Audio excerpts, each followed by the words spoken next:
Alright guys, for this episode of The Build, we're actually at 3RA Motorworks in San Marcos, California.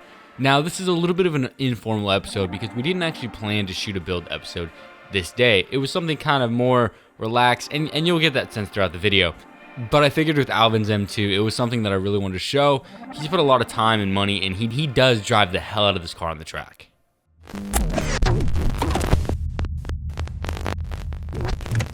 Hey guys, what's up? Cody Groom here. Today we're actually at 3RA Motorworks. We have the E92 here. They're going to be going ahead and putting back on all the carbon fiber pieces. I've came here like 4 times now to take these on and off, so I'm sure you guys are tired of putting these on. If that, yeah, if that. No, but so Alvin's got his M2 right here. Talk to me a little bit about what's going on, because I see there's a ton of M2s. We've already made a video of another M2, but you've got a lot going on mechanically. That's it's a good looking car, but it actually drives as well.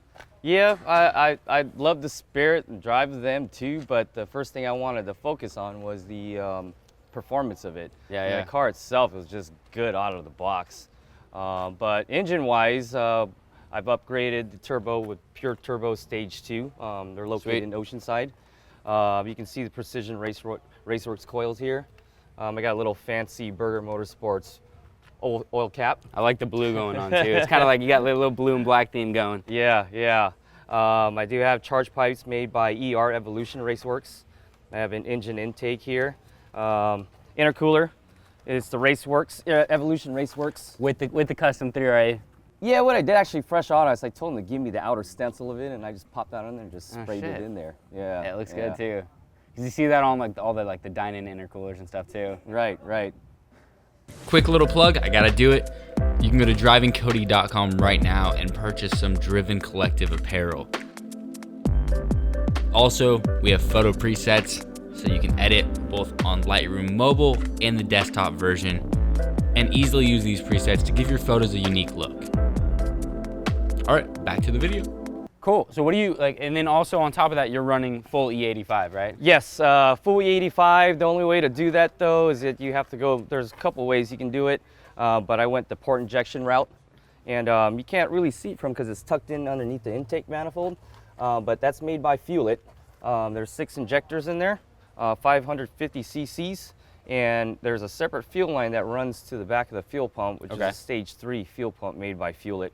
And the fuel pump kicks in about 15 psi, and then when it needs that extra fuel, it just dumps it right into here. The JB4 controls that at the moment.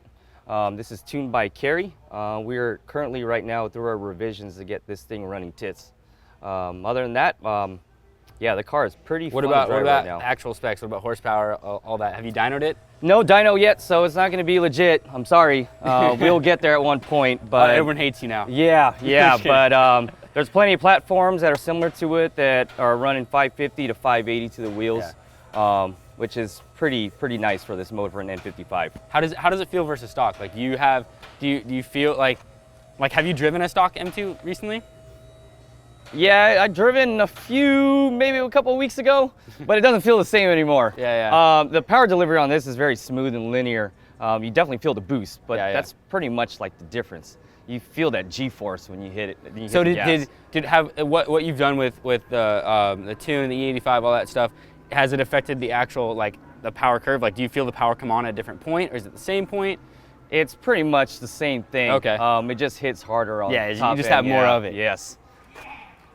What do you? And then also, touching real quickly upon the wrap. What color is this right here? This is made by Avery, and this is, I believe, was a silver gray metallic matte. I forgot what it was. Something with silver. Yeah, something it's gray. stealth. Stealth is the easiest way to remember. I like it though, because it's a cool. I like the wrap that it has a little bit of texture to it too. It's not just like a satin or a gloss finish. It actually has I don't know. It has a cool texture. I like it. It's not too flashy. Yeah. But it stands out. Yeah. No, it's you kind of have like that sleeper-ish look going. You know what I mean? Like it looks like it's slightly modified, but you're not sure how much until you take off. Yeah. You kind of look at it and said, all right, that thing means business. Yeah. What about wheels? Let's step over here. What about wheels and tires? So I have HREs, and this is their Flowform brand or group. They're the FF01s. They're wrapped around Bridgestone RE71s.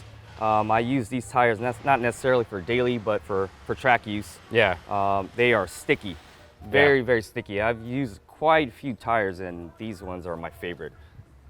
Are they kind of a middle range too, as far as like, you know, cost and effectiveness, or are they, or like, in other words, you know, you typically see people running, like I see a lot of people running the Toyos, the 888Rs, or like the Michelin Pilot Cups. Have you tried those too? Yes, I've tried the 888Rs. It's a good tire. I've tried Michelin 4Ss as well. I tried Federals. Yeah.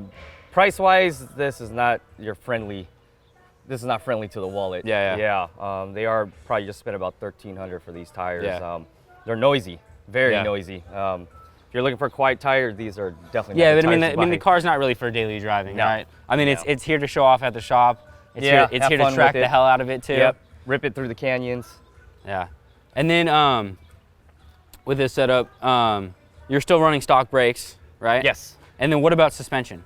Suspension, so it's the M Performance suspension coilover system. Okay. But it's pretty much KW variant 2s. Okay, cool. Sweet.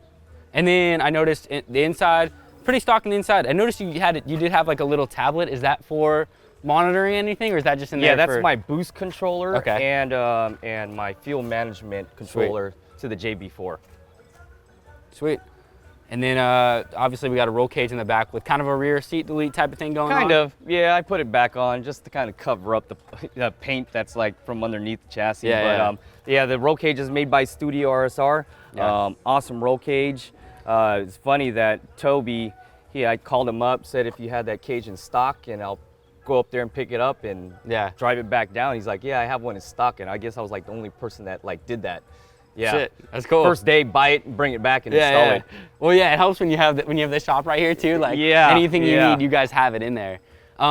So I've always had a question about roll cages. Does the roll cage actually change how the car handles fundamentally? Because I've heard things like the chassis stiffer or the frame stiffer. Does it actually do anything? It stiffens it up a little bit. It's only a half cage, a full cage, going all the way from the back to the front. Okay. Where it's actually mounted to the actual frame of the car. That changes the dynamics. So you're talking like if it went from here all the way and mounted in the front. Yes, and it comes up all the way to the top, down to the 8 pillars. But this one's more about safety. Yeah. If you ever get into an accident, you know that half cage is there to protect you. Cool. And then what about anything else that is there anything else that I didn't cover? I mean, obviously I know we have like the carbon fiber pieces. What do we have going on as far as the exhaust setup? So I have an M Performance exhaust system. It has the Bluetooth technology on there to open and close the flap. And then it has a VRSF downpipe on there. Pretty self-explanatory in the exhaust. It's loud. It definitely burbles the hell out of people. When I drive by, they hear it. Rear diffuser is made by Vorsteiner. One of my favorite diffusers for the M2. And then this special piece right here, this is made by Dinman. Love this wing. It's nothing too crazy. It's just very, very subtle to the car and just adds to it. It looks good, man. Thank you. It's definitely like you have a clean look. I like that there's not too much going on. You know, it depends on the car. Sometimes I'm a fan of too much going on. Sometimes I want it simple. Yeah. And I like that you have. I wouldn't call it simple because it's not really simple, but it's clean. You know what I mean? Tastefully done. Yeah. Yes. No, it looks like shit, dude. I'm just kidding. Yeah. No, like we were talking earlier, but you're like the meaty tire setup. You got the 19s on there. What are you running as far as tire sizes, front and back? This is gonna be a 285/35 19 in the rear, and then the fronts are 265/35 19. Do you know what the stock tire size on the M2s is? Yeah, it was 265/35. Yeah. And then I believe the front's been so long. I think it was 245. Yeah. We might have to run to. I'll run to that one to check it out. Check. No. 245. Yeah. There you go. 245. Yeah, dude. I mean, I think other than that pretty much covers it, right? And then, because we talked about the tune, the E85, all that other stuff. I don't know. Is there anything you feel like we didn't talk about, or? Yeah, that's pretty much it. I mean, I have something going on with the car, but I can't tell you that because Oh shit. I'm just kidding. You're like, oh, let's doing this. You're like, I got nothing. Guys, this is the shop car at 3RA Motorworks. If you guys want to come down and see it, he usually parks it out here. So come down, check it out, say hi, or bring your car in to get a bunch of shit fixed, like I always do. So you'll probably see me in here if you come down. But anyways, guys, that's gonna do it for right now. We'll check out the shop a little bit, see what other projects they got going on, and move from there.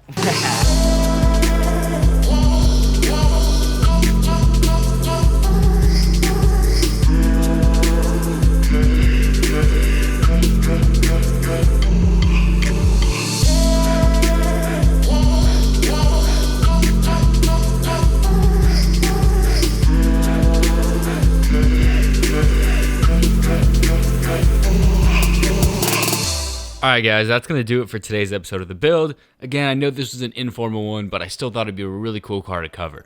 If you guys enjoyed it, please hit that like button and subscribe if you haven't already.